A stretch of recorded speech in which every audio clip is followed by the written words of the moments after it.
G'day everyone, it's Warren from NQ Explorers, and here we are with the new Garrett VX9 metal detector, now available in Australia. What I'm going to do in this little video is just go through the machine's features and some of the menu items, just to give an overview of the machine as a whole. As you can see, a bit of a departure from the standard Garrett relic hunting machine. We've now got a straight shaft, we've got a nice chunky hand grip there, we've got a built-in lithium-ion battery, which is a USB-C recharge. It's waterproof underwater to 5 meters depth, and actually it's got a telescoping shaft that actually locks up in the back of the hand here, so that you can actually have it right up here when you're underwater detecting at depth. It's a new blue colour, as you can see. We've got the standard Garrett epoxy 11.5 search coil on it. All the Garrett search coils will be available for this machine, but they are unique to the Vortex because of the multi-frequency system, and they have a different plug. So you'll have to buy specific coils for the Vortex if you're going to do any of your accessories. We've got a headphone jack, and we've got the USB-C charge port in the back, which are waterproof. You've got a speaker there, you've got a nice LCD screen. Garrett's gone with a new flexible plastic cuff. It's different to the style that you'd be used to on the AT machines or the Aces. So all in all, it's a new look for Garrett. We've got different cam locks on the shafts. We've got rotating locks on the bottom, so you can actually have the coil at an angle. So there's a lot of features on this machine other than the multi-frequency and the settings that Garrett haven't introduced before on a hobby metal detector. So let's have a look at some of the features and controls now. Okay, this is the Vortex screen. I'm going to turn it on now with this mode button. And when I turn it on, just notice in the bottom left hand corner it'll show the software version that the machine is currently loaded with. Now the software updates are free on garrett.com, so I'll turn it on now and you'll see that I'm running 9.08, and it's a Vortex VX9. You can see I've now got these 3 conductivity bars because this is the VX9. You have 1 on the 5 and 2 bars on the VX7. I'm in standard detecting mode. I'm in multi-frequency. You've got a battery meter, that's my sensitivity setting, and this is your target depth. Fairly standard Garrett fare, except now it's more pictograms than before. So what we have is a mode button here.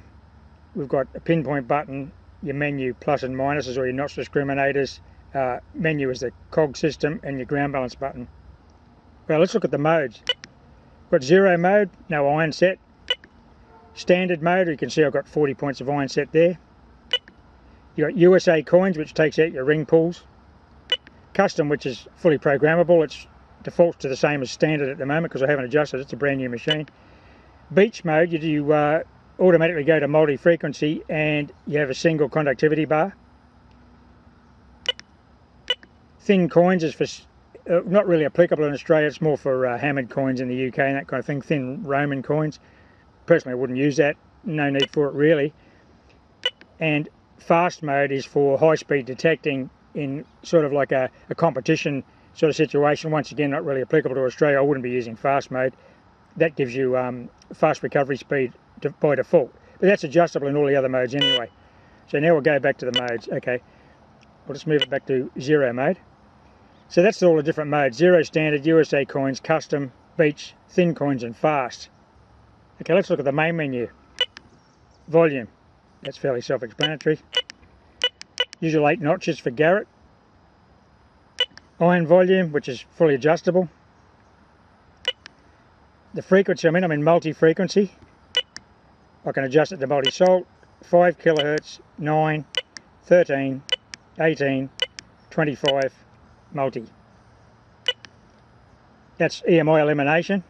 Basically it's just a channels change. So if you get in the EMI, you've got all these channels you can scroll through to get a quiet running machine. This is your recovery speed. Defaults to 1. If you want to go to a faster recovery speed, you do risk missing targets, or your discrimination will be less effective. Like anything with any machine, pulse or VLF, once you start adjusting these kind of boundary settings, you do risk missing those marginal targets, which could be quite desirable. Okay, backlight, that's obvious. So you've got a backlight for night operations. That's your headphones pair to your Wi-Fi MS3s.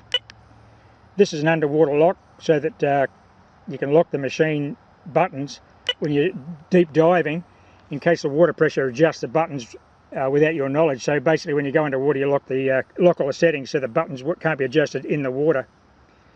This is your number of tones available on a VX9. It's 3 tones or 5 tones, so that's your low, high or low, medium tones, high medium, high tone, very high tone, that kind of thing.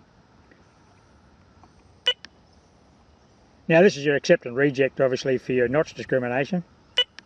That's your iron setting, which can go up to 40.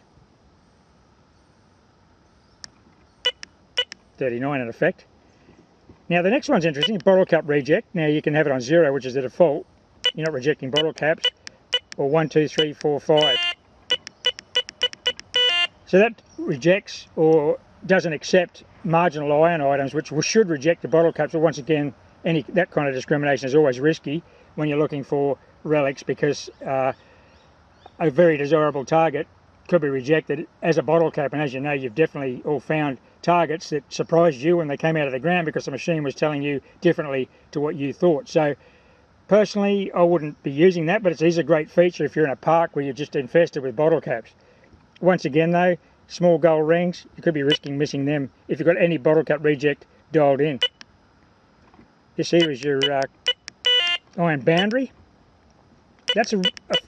You can adjust your iron boundaries and your tone break points, but I won't get into that in this video. This is your iron audio on or off, so that you'll hear the iron audio or you don't, no matter what mode you're in. And then we're back to sensitivity. Standard Garrett 8 bars of sensitivity. And just go back to operate when you want to detect. So they're the main features in the menu items on a Garrett VX9. So the concept of this Garrett machine is all new. Like the Vortex architecture is the same for all machines, but there are 3 versions of software that you can run on it. So that means if you're entry level, you're just starting into the hobby of metal detecting, you're not sure if you're going to like it or you're going to keep going on it, you might decide that I'll try it for a while, and if you really do enjoy it, you want to go to a more professional machine in 1 or 2 years' time, you don't need to buy a new metal detector. You just buy software and upgrade your existing Garrett machine. So you go from a VX5 to a 7 or a VX9. Now the beauty of that, and I find that exciting, because that's not to say that Garrett can't release a VX11 later in the piece which has got even more features, or maybe just a gold prospecting VX11 with a high frequency. I don't know what the future holds, but that's the kind of potential we're looking at with the architecture with just upgradable software. You don't have to buy another metal detector again. You just stay with your same machine. You've got a 3-year warranty, which is a nice thing. And the beauty of it is it's switch on and go. Now it is a complex machine. There are some very complex machine features in the 9 especially, like your bottle cap reject and your iron boundaries and your tone break points. You can play with all that, but if you don't want to, it's got a factory reset where you can just set it back to how it came out of the box. So it's pretty much use it how you like. Switch on and go. You don't have to use all those advanced features, or in fact you can just buy a VX5 or a VX7. But if you enjoy all that kind of adaptability and those programmable points that this has got, it's a very programmable detector. It's very adaptable, if you like, to your detecting environment, whether it's be the park or the beach or a trash infected Cobb & Co station. So this machine has the versatility to go into all those places. You'll have the optional coils to get smaller coils or larger coils, if you like, to add to your detecting arsenal.